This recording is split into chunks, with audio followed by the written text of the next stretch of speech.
میری بھابھی تھی ان کو پتھری تھی, پیتے میں پتھری تھی, وہ آپریشن کروانے کے لیے ہاسپٹل جا رہے تھے. تو میں نے ان کو روک لیا, میں نے کہا آپ 7 دن کے لیے رک جائیں, پھر آپ چلے جائیں, پھر آپ کی مرضی. تو بڑے بھائی میرے سے ناراض ہونے لگ گئے کہ کل کو دکھ سکھ ہو جائے تو آپ کے پہ بات آ جائے گی. میں نے کہا میں نے ان کی مرضی پہ چھوڑ دیا ہے, مگر تو یہ 7 دن کر لیں. تو 7 دن کے لیے پھر انہوں نے سورہ رحمان سنی, صبح دوپہر شام آدھا گلاس پانی پاس رکھ کے, اپنا دل صاف کر کے, سب کو معاف کر کے انہوں نے سنی. الحمدللہ اللہ کا کرم ہوا کہ وہ جب 7 دن کے بعد پھر ڈاکٹر کے پاس گئے تو انہوں نے الٹرا ساؤنڈ کیا تو پیتے میں پتھری تھی ہی نہیں. تیسرا پیشنٹ ہے, ان کو ایڈز تھا, تو لیڈی تھی, تو ان کا جو ہے نا ٹیسٹ صحیح نہیں آ رہا تھا. میں نے کہا آپ 7 دن یہ صبح دوپہر شام آپ یہ سنیں.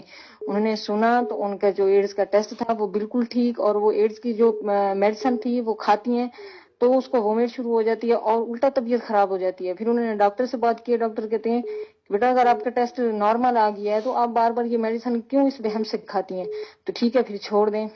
یہ ایکسپیرینس شیئر ہو گیا.